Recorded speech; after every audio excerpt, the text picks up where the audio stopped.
Good morning everyone. এখন বাজে হচ্ছে 8টা। আজকে ঘুম থেকে উঠেছি 7:30টায়, মেয়ে উঠেছে 6:30টায়। আজকে ওর বেঙ্গলি পরীক্ষা। আর আগের দিন রাত্রে আমার খুব মাথা যন্ত্রণা করছিল, যেন ঘুমাতে পারিনি। কাল দুপুরবেলা শেরুর মাথায় ভূত চেপেছিল, তাই শেরু আমাদের ঘুমোতে দেয়নি। কাল আগের দিন রাতে কাল দুপুর ঘুমায়নি। আজকে ভোর 4টের সময় ওর তাগিদ পড়লো আমার কাছে বসে আদর খাবে। ভোর 4টে, ভালো করে শুনবেন। তা 4টের সময় উঠে ওকে আদর করতে করতে আমার গেল ঘুমটা চটকে। ও মা, একটা সময় দেখি ও ঘুমিয়ে পড়েছে, মানে শেরুর কথা বলছি। আমি জেগে আছি, ওর গায়ে হাত বোলাচ্ছি, ও মা, ও আমার দেখি কোলের কাছে মাথা রেখে ঘুমিয়ে পড়েছে। আমার তো ঘুম গেছে চটকে।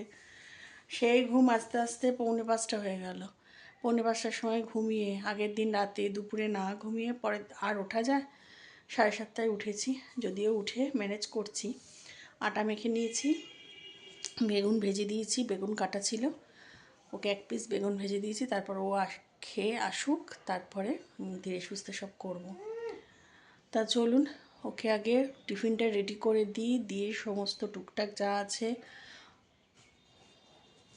ও আগে আসুক, বাসে উঠুক, তারপর আসছি আবার। আর একজনের অবস্থা দেখুন, খাটের চাদর তুলেছে ওদিকে, তুলে মানে কারুকার্য শুরু করছে, কাজকর্ম শুরু করেছে। সবাই কাজকর্ম করছে দেখছে, তা ওকে তো কাজকর্ম করতে হবে। খাওয়া হয়ে গেছে কিন্তু ব্রেকফাস্ট, এই যে ব্রেকফাস্টটা খায় না দুপুরে, এই সকালবেলা, এইটাই ওর দুপুরবেলা খিদেটাকে নষ্ট করে। আর ডগ ফুড খায়, তো ডগ ফুডে একটা আছে, ভারী প্রোটিন, একটা হজমের অনেক সময় লাগে। আবার এইটুখানি দিলে ওনার হবে না, দিতে হবে এরকম এতটার মতো। সেই ডগ ফুডটাকে খাবে। এবার আমি যেই চা খেতে বসবো, আসবে বিস্কুট খেতে। বিস্কুটের নেশা প্রচণ্ড হয়েছে, আজকে দেবো না বিস্কুট। চান করাতেও হবে, ওর মনে হচ্ছে মাথা গরম হয়ে যাচ্ছে, শরীর গরম হয়ে যাচ্ছে। কালকে মেয়ের ছুটি আছে। ওই দেখ লোম, ওই দেখ মুখের মধ্যে লোম তুলেছে, ওই দেখ নাকের মধ্যে, না ওই দেখ, ওই দেখ, দেখেছিস, এই দেখ। তা চলুন। হ্যাঁ, গুড মর্নিং এভরিওয়ান। কেমন আছেন সবাই? নিশ্চয়ই খুব ভালো আছেন, আমিও খুব ভালো আছি। আজ হচ্ছে বৃহস্পতিবার, এখন ঘড়ির কাঁটা 10:30টাও বাজেনি, 10টা 25। এখন থেকে নতুন একটা ভিডিওতে আপনাদের সবাইকে স্বাগত জানালাম। আর তখন তো সকালবেলা বললামই যে মেয়ে এক্সাম দিতে যাবে, আজকে ওর বেঙ্গলি পরীক্ষা। তা এক্সাম দিতে আসুক, মানে বেরিয়ে, তারপর আমি আপনাদের সাথে আবার দেখা করছি। তা যারা যথারীতি সেই মতোই কাজ করেছি।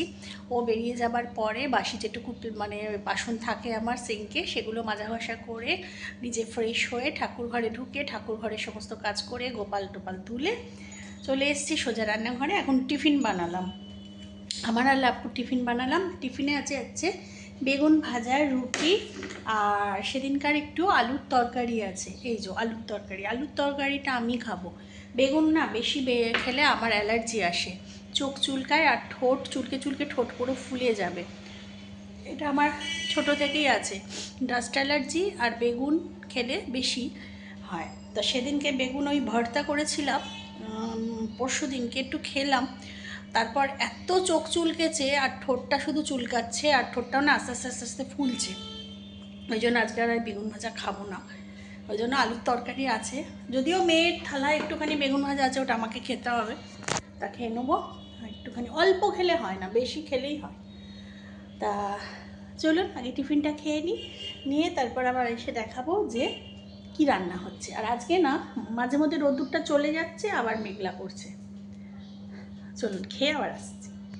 চলুন দেখিয়ে দিই আজকে আমি কি রান্না করছি। আজকে দুপুরে রান্না করব হচ্ছে ফুলকপির ডাঁটা চচ্চড়ি। তার জন্য এই যে বেগুন, কুমড়ো, শিম আর আলু কেটে নিয়েছি।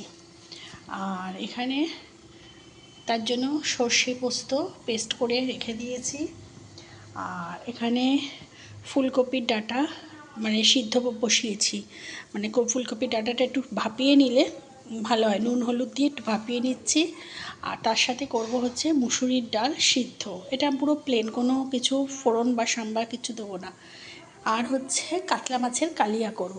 এই যে কাতলা মাছের এই বড় সাইজের লেজাটার একটা পেটি নিয়েছি, এটা নিয়ে কাতলা মাছের কালিয়া। তার জন্য এখানে আদা রসুন কাঁচা লঙ্কা পেস্ট করে নিয়েছি, এখানে পেঁয়াজ অল্প একটু কুচিয়ে নিয়েছি, আর এখানে হচ্ছে পোস্ত, কাজু, চালমগজ, সাদা তিল, কিশমিশ একসাথে পেস্ট করা আছে। ঠিক আছে, তা চলুন ঝটপট রান্নাটা করে নিই। ওদিকে মাছের ঝালটা হচ্ছে, আর এত কুচিনার আওয়াজ হচ্ছে না। কুচিনা সার্ভিস করার পরে, কুচিনা সার্ভিস করার আগে থেকেই আওয়াজটা হচ্ছিল। তা যে সার্ভিস করতে এসেছিলো ছেলেটা, সে বললো মোটরে প্রবলেম আসছে। তা আমাদের একজন চেনাশোনা মানে আছে, ওয়াশিং মেশিন, মাইক্রোওয়েভ, মানে এসি যে করে, তাকে খবর দেবে বলেছিলাম।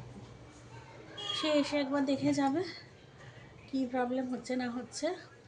আর কুচিনা চালিয়ে রান্না করতে পারছি না, এত কানে লাগছে। রান্না তো পরের কথা, ভিডিও করতে পারছি না। মানে মনে হচ্ছে কি একটা কারখানার মধ্যে মনে হয় বসবাস করছি। সেরও ঘুম হয়নি এখনও ঘুমাচ্ছে। লাপু ঘুমাচ্ছে, লাপুর সাথে সাথে ঘুমাচ্ছিল, এখন আবার এই খাটে এসে ঘুমাচ্ছে। আজকে রোদ উঠেছে, রোদ্দুর কদিন ধরেই উঠছে, মানে চড়া রোদ, এত রোদ উঠছে যে যাওয়া যাচ্ছে না ছাদে টাদে কোথাও। ভেবেছিলাম ছাদে গিয়ে জামা কাপড় মেলে আসবো, তারপর এটা ওটা টুকটাক কাজ করতে করতে বেলা হয়ে গেল, আর ভালো লাগছে না যে ছাদে গিয়ে জামা কাপড়গুলো মেলে আসি। এখন যদি আমি ছাদে যাই 12:30টার সময়, তাই নির্ঘাত মাথা যন্ত্রণা করবে। তার থেকে দরকার নেই, গৌরীদিক আসুক, তারপরে বারান্দায় মেলে দেবো। আমার বারান্দায় মেলে দিলে না জামা কাপড় শুকিয়ে যায়, জানেন তো। মানে এত রোদ্দুর, এই পড়ন্ত রোদটা পশ্চিম দিক তো, বারান্দাটা পশ্চিম দিকে, এবার যেই কথা বলতে দেবে না কেউ, এমন একটা বাইক যায় না, তাই ভাবি এই কিছুদিন আগে আমার ভাইপোটা বাইকে কি হলো, চলেই গেল একদম। বাইক যে কি সর্বনাশা না।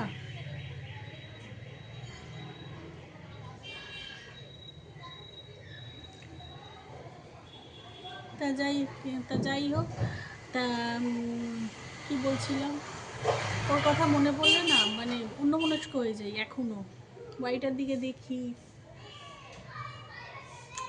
মাঝে মধ্যে বুকটার মধ্যে হু হু করে ওঠে যে কদিন আগেও ছিল, দেখতাম এরকম একটা জলজ্যান্ত বাচ্চা ছেলে, তো মানে ভাবলেই যেন বুকের মধ্যে হু হু করে ওঠে। বাড়িটার দিকে তাকিয়ে থাকি,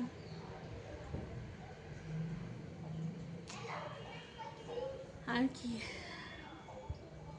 মানে গেল তো গেল, চলেই গেল একেবারের জন্য।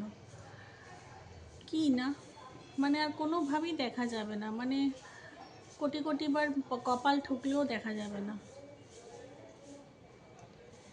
আর যখনই ওর কথাটা ভাবি বা ওর কথাটা মনে পড়ে যাচ্ছে না, মানে অন্যমনস্ক হয়ে যাই, কি বলছিলাম কি করছিলাম ভুলে যাই। তা যাকে গৌরীদি কখন আসবে জানি না, আজকে বৃহস্পতিবার, এক একদিন এক এক টাইমে আসছে গৌরীদি, এতে অসুবিধা হয়। এক এক টাইমে এক এক সময় আসলে না অসুবিধা হয়। আর বিশেষ করে আজকে বৃহস্পতিবার, সব বাড়িতে করে দিচ্ছে, আর আমি পুজো করব। বাসি ঘরে কি লক্ষ্মীর ঘট পাতা যায়? মাছের ঝালটা বোধহয় হয়ে এসছে, চলুন। এখন চলে এসেছি চান করে বন্ধুরা, আর আমার পেছনে দেখতে পাচ্ছেন ওই যে আমার পুজো হয়ে গেছে। এই যে লক্ষ্মীর ঘট পাতাও হয়ে গেছে, পুজোও হয়ে গেছে। আর আজকে আর লক্ষ্মীর ঘট পাতাটা আর শেয়ার করতে পারিনি, মানে একটু দেরি হয়ে গেছে। ওই যে তাও তো রান্নাঘরে গ্যাসটা, একটা কাজ করছি একটা করছি না, গ্যাসটা মুছবো, সেই গ্যাসটাও মোছা হয়নি, থাক সন্ধ্যাবেলা মুছবো একেবারে। আর আজকে কি রান্না করেছি চলুন একবার দেখিয়ে দিই। আচ্ছা, মেয়ের এনেছে বিরিয়ানি, লাপ্পু পাতিলেবু দিয়েছে বিরিয়ানিতে, না বাবা বোধহয় চেয়ে এনেছে। যাকে এটা হচ্ছে কোথাকার গোল্ডেন বিরিয়ানি থেকে বিরিয়ানি এনে দিয়েছে। আর আমাদের আজকে রান্নার মধ্যে আছে হচ্ছে, বাবা পড়েই যাচ্ছি, এই যে মুসুর ডাল সিদ্ধ, এখানে আছে কপির ডাঁটা চচ্চড়ি, এখান থেকে অর্ধেকটা গৌরীদিকে দিয়েছি একটু, আর এই হচ্ছে কাতলা মাছের কালিয়া। চলুন এবার খেয়ে নিই। আর ভাত গরম করতে দিয়েছি, খেয়ে নিয়ে জামা কাপড় মেলা আছে। গ্যাসটা মোছা হলো না, দেখুন না, গ্যাস পুরো অপরিষ্কার হয়ে পড়ে আছে, সন্ধেবেলা উঠে মুছতে হবে। কুচিনাটাও সেদিন সার্ভিস করে দিয়ে গেছে, কুচিনাটাও মুছতে হবে। এই যে মাইক্রোওভেনে ভাত এখন গরম হচ্ছে, হয়ে এসছে, আর মাত্র 14 সেকেন্ড বাকি আছে। চলুন। গুড ইভিনিং বন্ধুরা, এখন বাজে সন্ধে বলবো না, 8টা বাজে। আজ ঘুম থেকে কখন উঠেছি জানেন? 7:30টায়।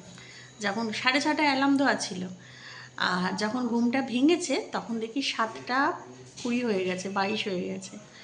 এত ঘুমিয়েছি, বললাম না আগের দিন রাত্রে ঘুমাইনি, কাল দুপুরে ঘুমাইনি, তারপর ভোরবেলা উঠছি, ঘুমিয়ে পড়েছি। তা যাকে এখন চা নিয়ে বসেছি, এই যে চা নিয়ে বসেছি, চা খাবো। চা লিকারটা একটু কম হয়ে গেছে, যাকে চা খাবো। আর রান্নাবান্না সব কিছু টুকটাক করে করা আছে, ও দিয়ে হয়ে যাবে। শুধু গ্যাস ওভেনের ওই বললাম না, গ্যাস ওভেনটা পরিষ্কার করা হয়নি, স্ল্যাবসগুলো অপরিষ্কার হয়ে রয়েছে, শুধু সেগুলো পরিষ্কার করবো। ব্যাস, আজকের মতো কাজ শেষ। এখনও যেন ঝিম লাগছে, মনে হচ্ছে আরেকটু ঘুমাই, রাত্রিরে একটু ঘুমালে তবে গিয়ে ফ্রেশ হবো। তা চলুন, মেয়ের কালকে পরীক্ষা নেই, পরশুদিন সায়েন্স পরীক্ষা আছে।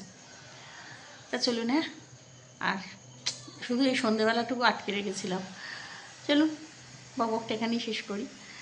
সবাই খুব ভালো থাকবেন, সুস্থ থাকবেন, সাবধানে থাকবেন। আমার চ্যানেল যদি কেউ নতুন হয়ে থাকেন তো প্লিজ আমার চ্যানেলটাকে সাবস্ক্রাইব করে দেবেন। আর অলরেডি যারা আমার চ্যানেলকে সাবস্ক্রাইব করে রেখেছেন তাদের জানাই অসংখ্য ধন্যবাদ। তাই নতুন একটা ভিডিও নিয়ে খুব তাড়াতাড়ি আসবো, ততক্ষণের জন্য গুড নাইট অ্যান্ড টাটা।